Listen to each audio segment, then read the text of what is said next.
I guess the saying is, like build your own chair and bring it to the table, like you know, get out there, go to shows, make contacts and stuff like that. Dedicate the time to your craft and yeah, just do the work. Bringin It Backwards. Hey Joe, how are you?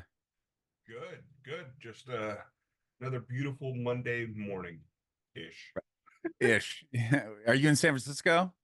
Yeah, so yeah, just Uh, outside of it. right on. Hang on real quick.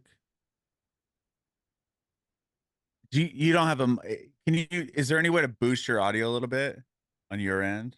You're just a little Uh, low. is this better? Yes, there we go. Okay, cool. Cool. Yeah, it was just hard to hear you. Okay. It's weird, like with Zoom, it'll be hit or miss. Sometimes it'll be perfect, sometimes I have to do just what I did, which is bring my laptop closer. Yeah, it sounds much better now. Yeah, Zoom does a pretty good job of compressing everything when it even comes in over to me, which is good.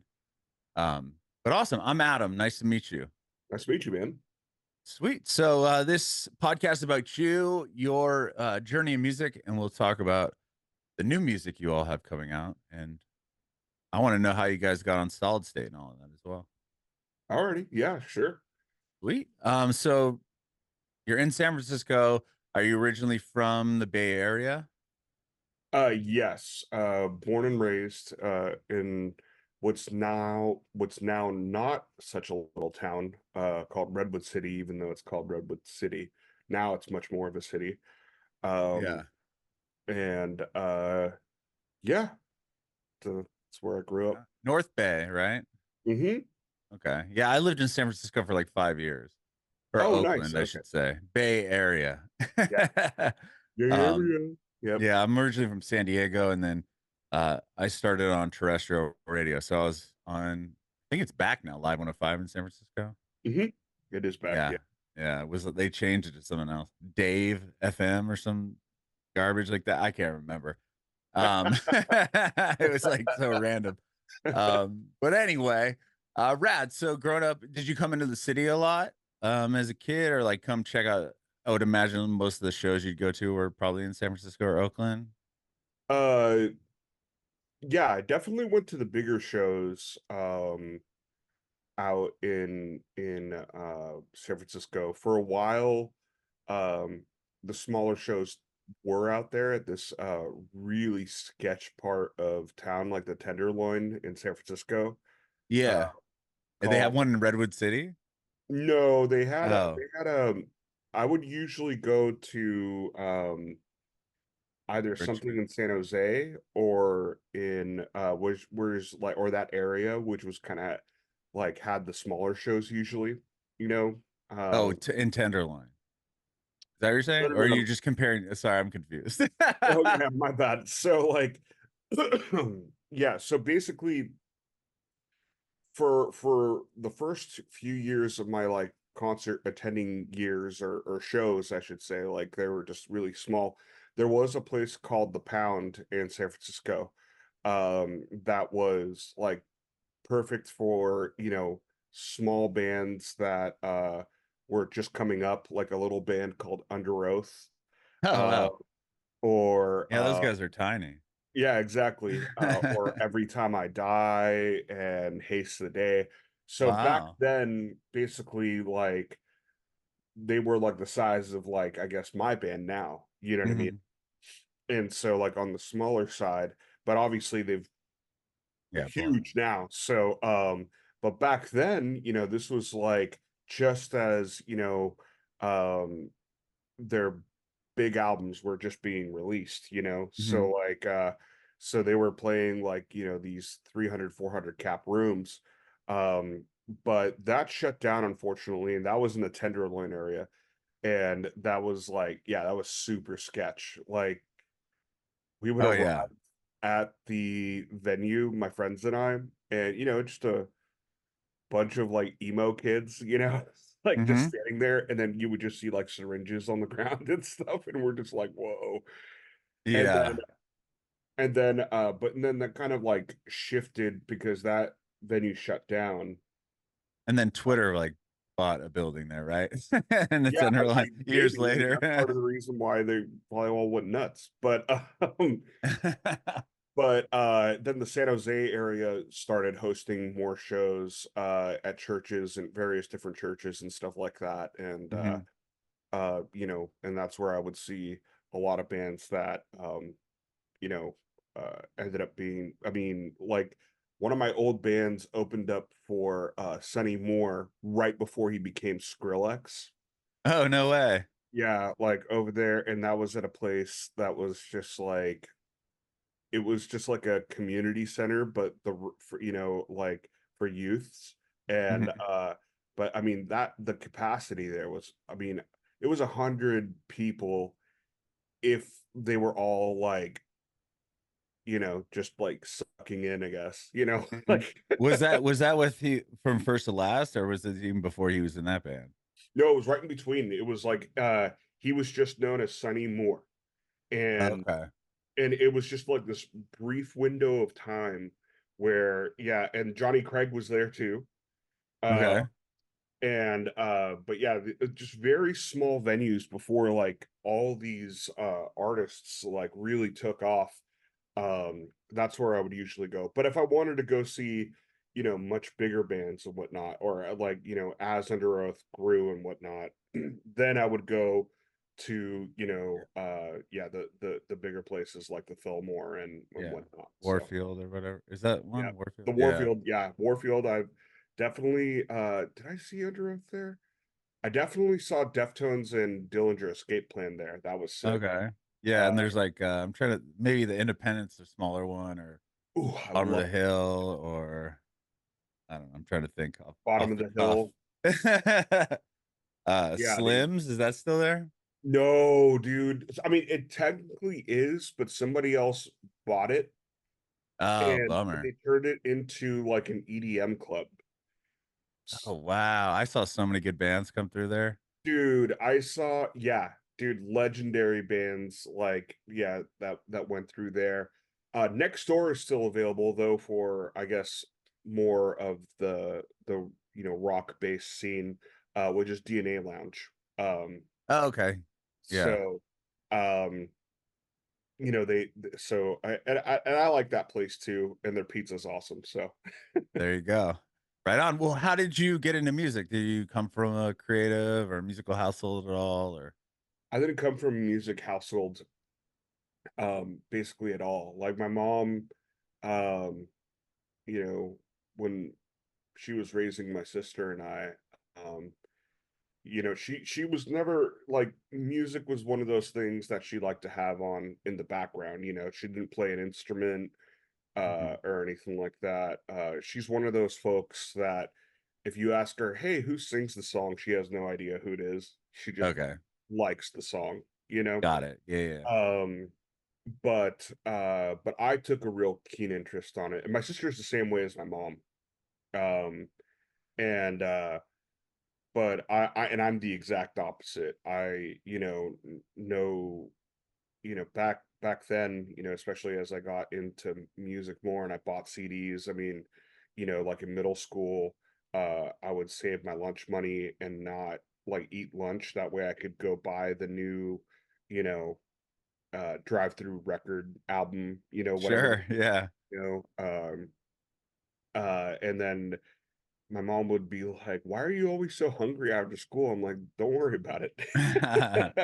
And where are all And these CDs coming from? yeah, exactly. And I would just like scour like the liner notes and see. I was like, "Oh, I don't know what a producer is, but this guy produced it. I don't know what a record label is per se, but I see the same logo on the back of all these CDs." Mhm. And you know, and I would see the bands thinking other bands, so that's how I would find out about other bands, or I would follow the label, you know, like Mhm. Yeah, that's what I would do is I mean, if anything, like, yeah, Drive-Thru put out anything, you knew it was gonna be cool, or exactly. Fearless or Victory or whatever it was back then. You're like, Yep, "Oh, Victory signed this band, they're probably, you know, up my alley or whatever," for the exactly. It's worth sound. checking out at least, you know. Yeah, definitely. And so that's what I did. And then but I was always really interested in who produced what and who engineered what, and so I just became pretty obsessed with that stuff. But my mom played mainly like traditional Latin music around the household, or like uh I'm not sure if you're since you're a Bay Area guy, I'm not sure if I mean, everybody makes fun of it, but it's like that light rock station, 96.5 Oh KOI yeah. What was the call letters? I can't remember. Coit. Wasn't that like Don Blue or something got one in the mornings or something? I can't remember. Oh yeah, something like that. But anyway, yeah, so and they I know what played you're talking about, but I can't remember what. I mean, I lived there like, you know, 15 plus years ago. oh, okay, got it. Yeah. Yeah. So there was that like a light rock and Motown station. So basically playing all ballads and stuff. So but once in a while they'll play something a little bit more energetic, Hmm. and those were the songs where, my ears definitely perked up because I was like, oh, this is pretty cool, Hmm. like and so the first rock band I got into because I heard it on that station was Third Eye Blind. Uh, Okay. and Bay Area guys. Yeah, yeah, yeah, Bay Area guys, and I ended up finding out that my mom's former boss, Was her Stephen Jenkins. No, just kidding. no, but her kid actually was their merchandise manager. Oh, that's awesome.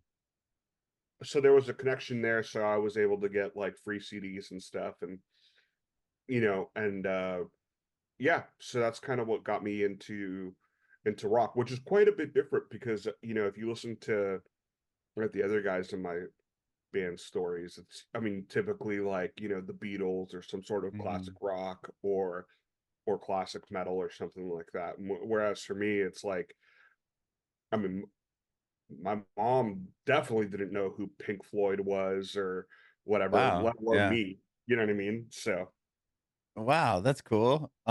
So what about like an instrument? Like, I mean, getting into all those bands every time I die, seeing these bands play in San Francisco and going down to San Jose. And you said you were in a band that ended up opening um or who became Skrillex. And what like when did you start playing guitar, or you sing for this band?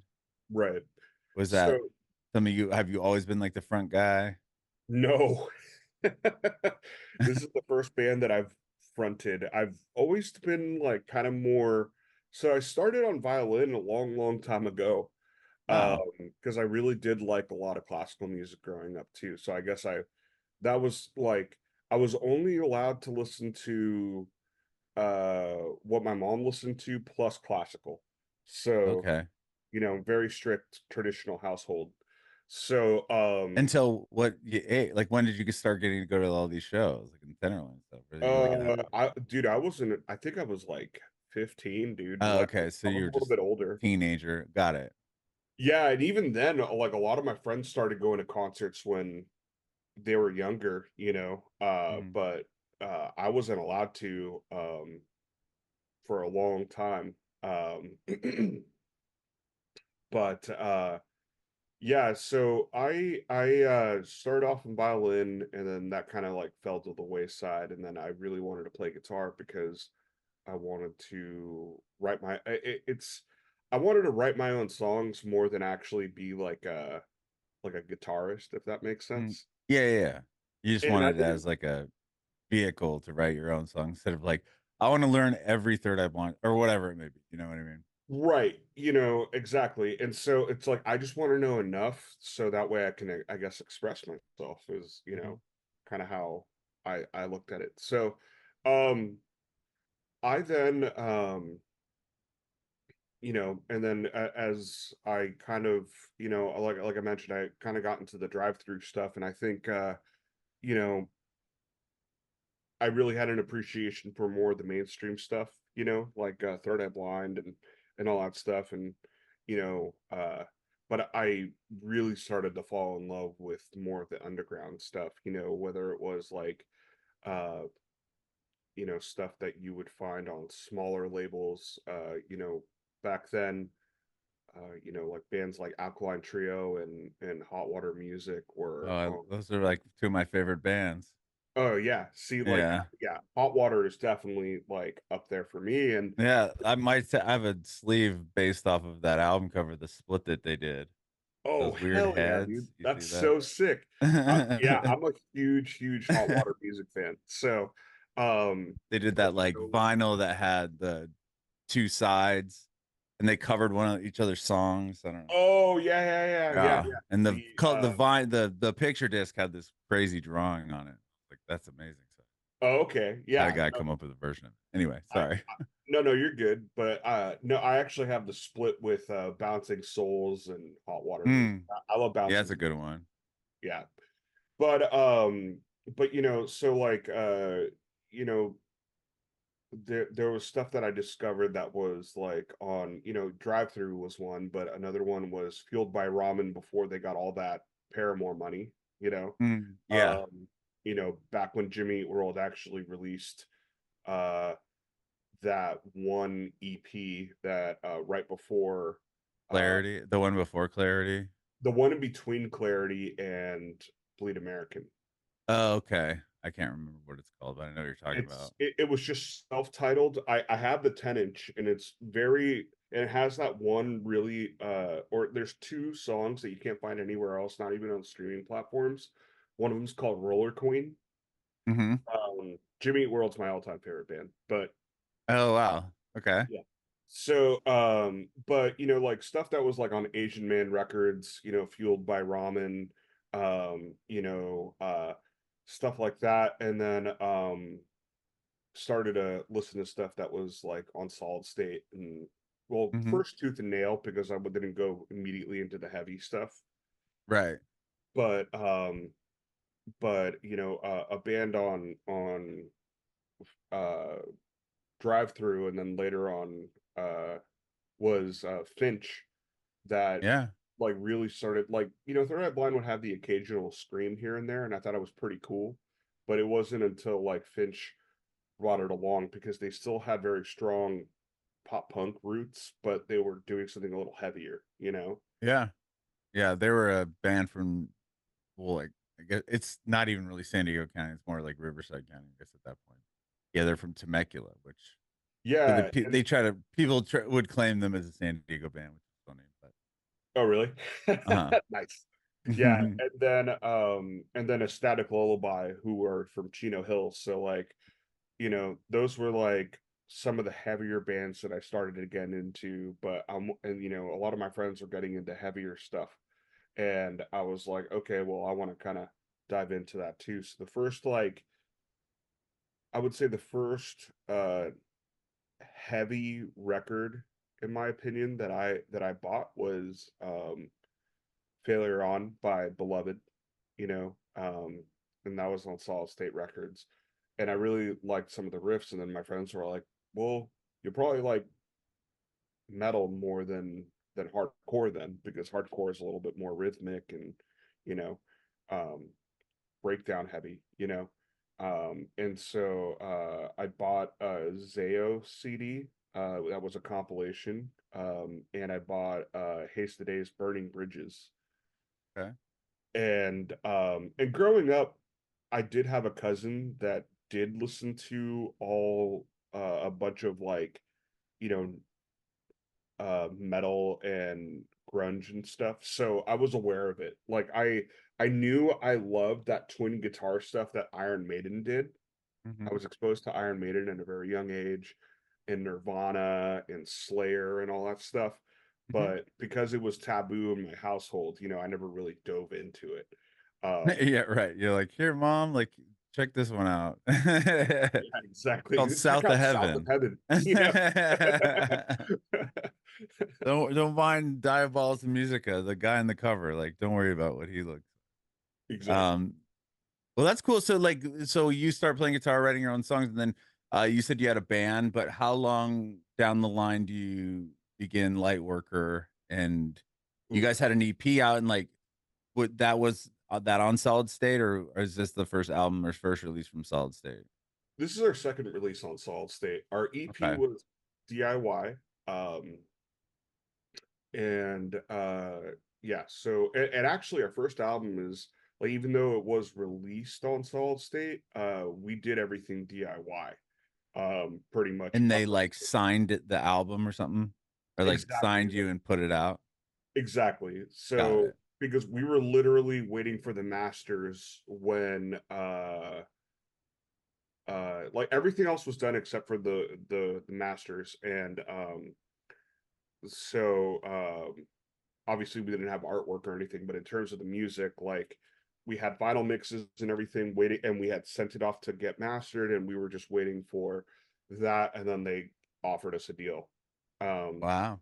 so the Did you recording, just were you just sending out press kits, or like how did you end up getting not signed? even Solid State had a little bit of I guess a leg up on other labels because Daniel Gailey from Fit for a King slash Mhm. Phinehas, and formerly of Becoming the Archetype and a bunch of other great bands, he worked with us, and he let Solid State know that he was working with us, and so they were like, "Oh yeah, just keep us posted." So, Wow. So how did you get to meet him and work with him? so I've actually known the Phineas guys for at least there's only one dude that was a part of the lineup that I had met Mhm. back then, but I've known the Phineas guys since like before they were even officially signed. Oh, Uh wow. Okay. yeah, before they released yeah, so like I think or at least maybe that's a little incorrect. Maybe around the time that they did sign, but basically it was like before they really just blew up, you know. Uh-huh. So they played their I got them to play the Bay Area for the first time. Um and got them to San Francisco for the first time, and with me and our drummer Ryan's old band. And so when Daniel joined Phineas, I had already known the other guys like fairly well. Okay. So yeah, so they we went out to a show. They were opening for Era, and went to the show, met up with the Phineas guys, and I knew that Dan kind of did some like production work and producing and engineering on the side.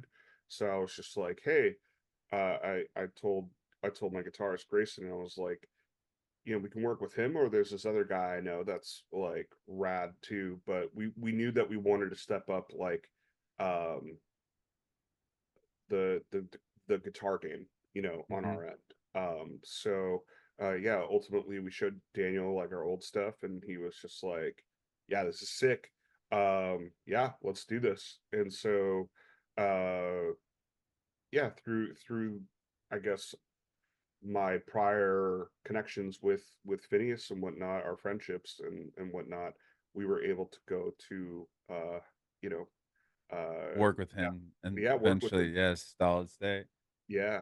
That's awesome. What was the difference going did he work with you guys on this new album or no? Yeah, yeah, Oh, awesome. yeah, he did. Beau Burchell of Saosin and Mhm. him both worked on this album. They also worked on the prior album. So we did the same team for two albums in a row. Oh, okay. Yeah. That's cool. And with this new album, I mean, being, you know, like you had the other album done and then it got signed and released by Solid State. But going into this new album, was it any different having them as a like having them like co-sign prior to you even like beginning, or like kind of tell me about going into this album, and was it any different now that you had a label backing?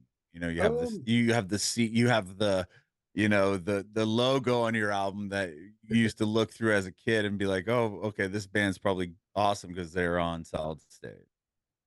yeah, I mean, I don't know if I would call my band awesome, but Well, um okay. Well, you know but what I'm saying, right? Like yeah, yeah, yeah. you No. people will just gravitate to it or check it out because they know it's on this label. No, Like if no, you like absolutely. Fat Records and you see a Fat Records logo, you're like, oh, this band probably sounds like another Fat Records Oh, totally. Yeah. band. No, absolutely. So I would say I mean, going into it, the only differences were um that we weren't paying for it all out of our own pocket, which was pretty sick. Yeah, I bet. um, and then beyond that, we knew how Beau worked. You know, he was no longer like this new dude. You know, he became a friend. And Dan had also grown a lot more as a writer and a producer as well. So what was great about that was, he went and, officially joined Fit for a King, was in the studio a handful of times with another producer, and was able to gain perspective and growth from there. So, and then he brought those things that he learned and brought it to the table with us.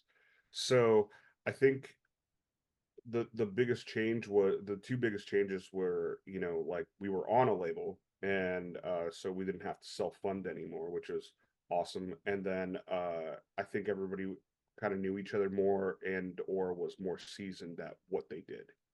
Cool. Yeah.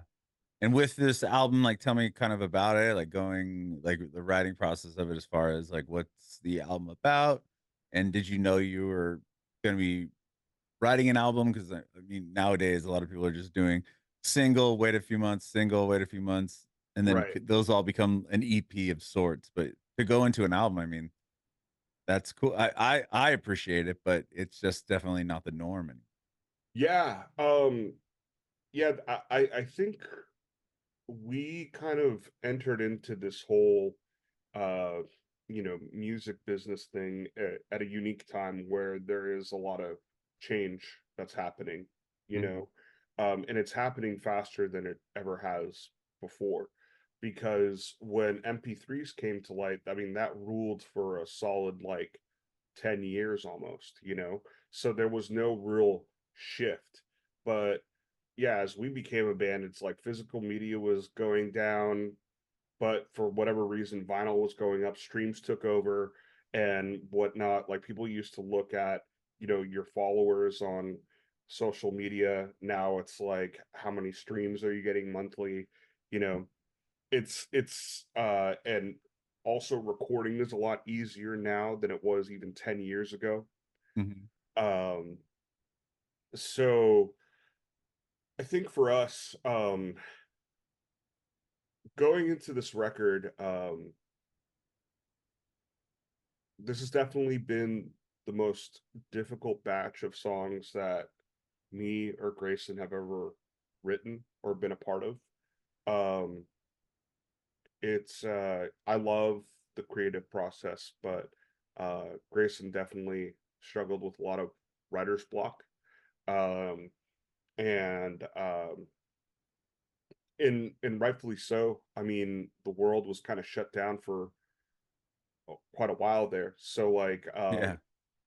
so and things had shifted, and so I could have definitely understand from his point of view, how that would definitely mess with your creative juices, um but I think through that struggle, we've been able to write something that we knew we wanted it to be heavier.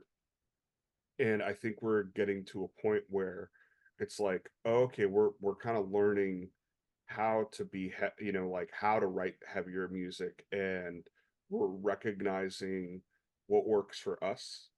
um and I think a lot of the lyrics on How the Beautiful Decay uh deal with what we've kind of been through the last 3.5 years or so.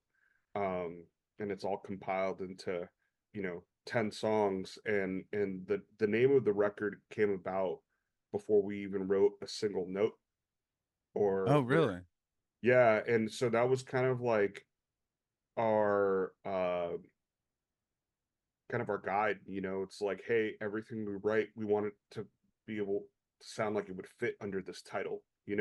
whether that's lyrically or musically. Um, and so I think that really helped. And obviously having, you know, Daniel and Beau be at the helm of a lot of this stuff has really helped too. Um, and but it definitely was a bit of a struggle to get to that finish line, but I could definitely say this is the most proud of a record that, or any kind of music that I've ever been ever since I was a kid. Like, Wow. definitely the most proud of this one. There's yeah, and honestly, I'm looking forward to the next one, knowing that we have like this experience under our belts. That's amazing. Yeah, that's really, really awesome. I can imagine being hard to like run into a writer's block, especially if you're signed to a record label that's like, okay, are we gonna have something here? You know what I mean? Yeah, yeah, absolutely. But you know, like, I mean, Burn Scar, the second single that we released, was the one that broke Grayson's writer's block, and we started to get really stoked. And like and once now that we've actually played some of the new songs live and have done some touring and whatnot, and have seen the reception, we felt good about it. But seeing the reception of it has like solidified, like, hey, going this heavier direction is definitely, not only does it feel good for us, but the audience is also receiving it really well too. So it kind of makes us ponder, you know, like, okay, well, we can definitely, there's a lot more to explore in terms of the heavier aspect of our band. That's awesome, man. Well, I appreciate your time. I think the album comes out on Friday, right? It's Yeah, almost dude. out. That's exciting. You doing anything for it? I know you had some shows that you had already played, right? Like whiskey and stuff last month. Hmm. Yeah. This month we're kind of taking it easy. Hmm. We're just gonna be releasing the album and ramping up, getting ready to go on tour next month, and then the month after that. So, Awesome. but I think we're just gonna um celebrate with each other, you know, and Mm. have a couple of beers and just be like, woo, finally out. Woo, it's out. Right on, Joe. Well, I appreciate your time, man. Thank you so much for doing this. I have one more question. I want to know if you have any advice for aspiring artists. Do the work. uh that's like, if you know, nothing is going to be handed to you, like, and if you feel like you're not getting the opportunities that you want, then, you know, I guess the saying is, you know, like, build your own chair and bring it to the table, you know, like, you know, get out there, go to shows, make contacts and stuff like that.